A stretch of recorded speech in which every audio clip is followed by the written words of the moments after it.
So is this your house? This is my father-in-law's house. He bought the land from his father-in-law in 1933 before my mother-in-law and father-in-law got married. How long have you been living here for? I've been here about 53 years.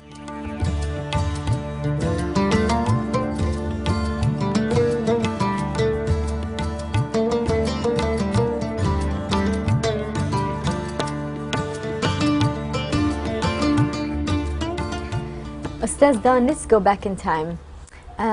When did you decide to come to Palestine and why? I came in 1965. The university I went to in Cleveland, Ohio had a program where they sent somebody either to Bethlehem or they sent somebody to their Mullah schools. I had never been on a plane. I had never been abroad. And I decided I'd take a year between my junior and senior years. So I came to teach at the school for a year. I never taught before. It was terrible. The only time my whole life I contemplated suicide was that first year. I'm going to throw myself off the balcony and be done with it. When I left the Friends School, they have a thing in Arabic where you can break a jada. You can break that and you'll never come back. Yes. I thought, I need to be doing this. I don't ever want to return here again. Wow. Then when I got to the States and finished my year, I didn't want to start out my working career with this failure. And I came back here, and each year got better. So I eventually became an okay teacher, but it took time. Okay, so you went back to the U.S.? I went back to the U.S. and finished college. How did you decide to come back again to Palestine? I didn't want to begin thinking I had failed in my first job. I wanted to try it again to prove to myself that I could do it. And the rest is history. I've kind of been here ever since. Eventually, my wife had also taught at the school, and we... How did you meet? We taught together at the school. And so my father-in-law didn't want a foreigner. And he didn't want a foreigner who was only upstairs for madrasa. He wanted doctor or muhandis or muhammi. Shoo, upstairs for madrasa or ajnabi. He didn't want. And so the day before, but he agreed. And the only reason he agreed was she was the fifth daughter. She was 26. Ofishnas badu al-bab. Yes. And so the day before the wedding, he said to me, "Ana badik shia mazboot. Basint ahsan min balash." I'm better than nothing. So it turned out I was better than nothing.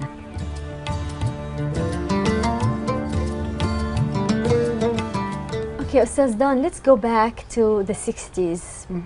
You lived through the war of 1967. How was that tragic event affected your life, and how did you live through that?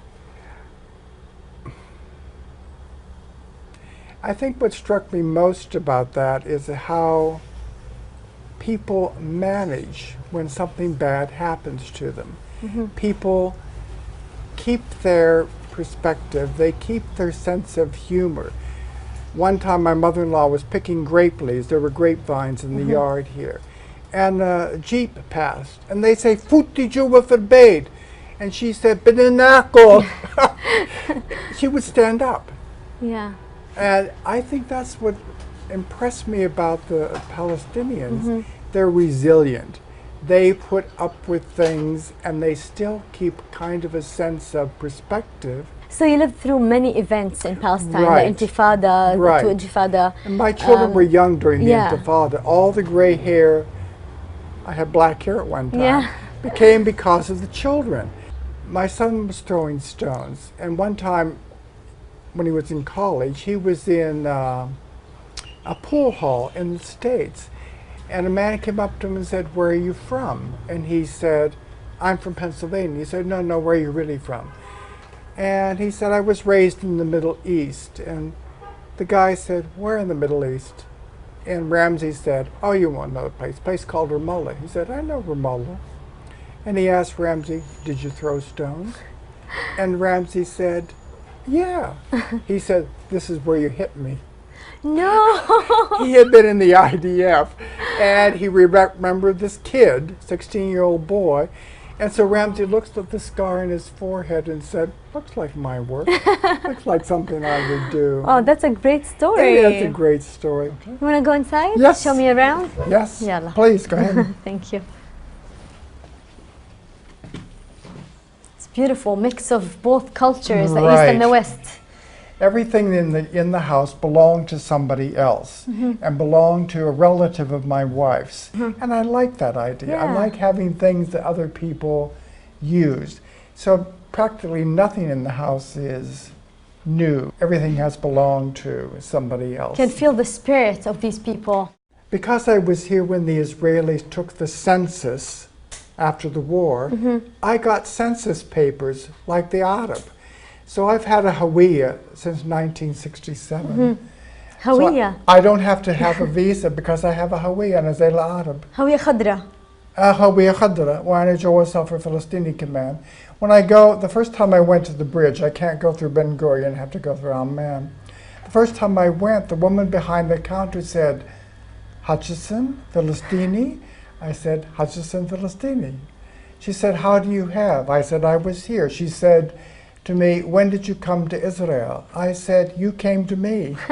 I was there and you came and you gave me the ID card. And I couldn't Just like Palestinians. I couldn't go through Ben Gurion. One time I asked, because I have an American passport, they said, the Palestinian passport comes first. Yeah. So they said to me, Amman ilak, you have to go through Amman. Wow. So I go through Amman. Oh, خلاص. خلاص. ليش لا؟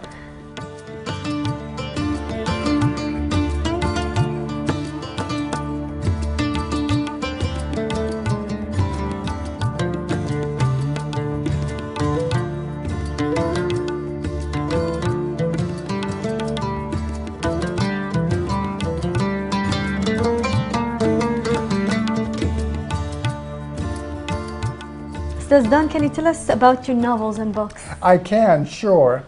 After I retired, go back to the beginning, initially my wife and I had said once the children were in school, she would go back to work, I would not work anymore, I would write. But she died the summer Ramsey started kindergarten. So I had to work full time, and I also postponed the writing. So when I finally retired from the school, I wrote in a year's time 10 books. Wow. And I wanted to explain to Westerners the Palestinian story. Let's talk more about this. What message do you send the world about Palestinians and Palestine? And let's be more specific for foreigners and internationals who are thinking of visiting Palestine but maybe are afraid. Yeah, no one should be afraid. I think one thing about Palestinians that has stuck in my mind all these years is the hospitality and the courteousness. It may not come from the Arab, but it's there. Yeah. Somebody comes to the door, what do you say? Ahla wa sahla, nishabahwe. Even if you're busy, you never say, I'm busy. I'm Go busy. back. You never say, hey, Mish Manasib. You always say, ahla wa sahla. And I like that. And for any foreigner who comes, falls in love with Palestine.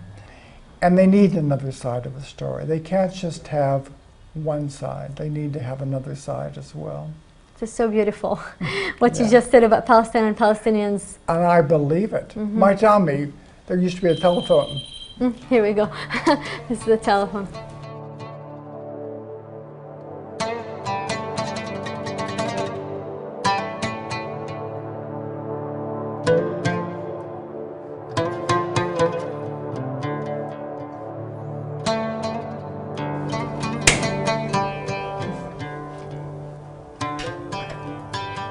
Do you cook?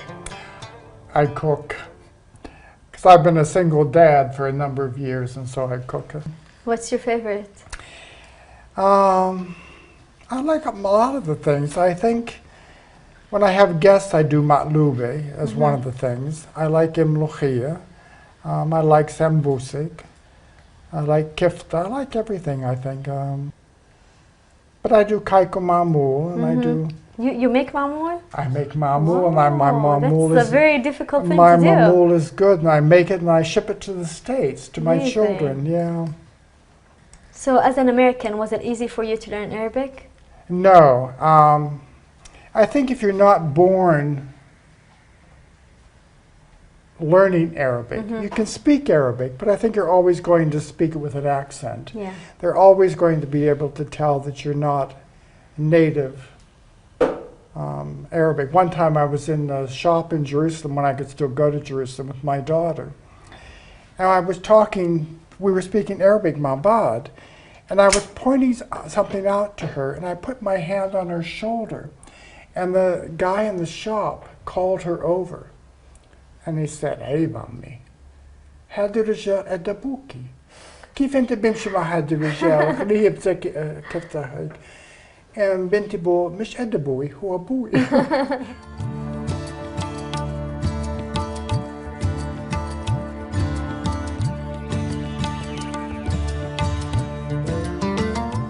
Ustaz Don, how did you maintain a happy life in Palestine despite having the Israeli occupation here? I think it's one thing I learned from Islam, that you accept things and everything happens because heka labiddo. And there's no point in getting upset about things because in the end, everything's going to work out all right. For my children, they were raised ittilal, they were raised intifada. And when they look back at their childhood, they would say, "Baba, we had a great childhood." And I said, "How could you have a great childhood? There was ittilal, there was intifada, and you were raised in a single-parent household." And she said, "You made it so wonderful for us." And so I feel good that my children, as adults now, can look back and say, they had a great childhood. Before the first Intifada began, in the beginning there was this unity. I remember seeing one woman getting a boy out of a jeep. The boy had been arrested, and the woman went up, "Fallahi, wasahadi, hafadi." And I was watching, and the soldier kept saying, "This isn't your grandson." She said, "La sadini hadi hafadi." And she pulled him out of the car, out of the jeep. And when she turned the corner, she said to Khati, "Eish ismek habibti."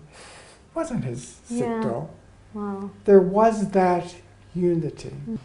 So, let me ask you this. What do you think the solution would be for Palestinians? And how do you see Palestine in 100 years?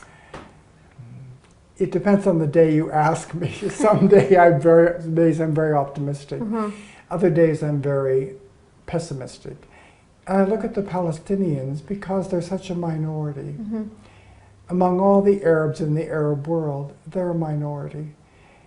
And I could, in my pessimistic days, I can see the Palestinians gone in a sense. They're no longer actually here. In my more optimistic days, yes, I think, well, there can be, I think that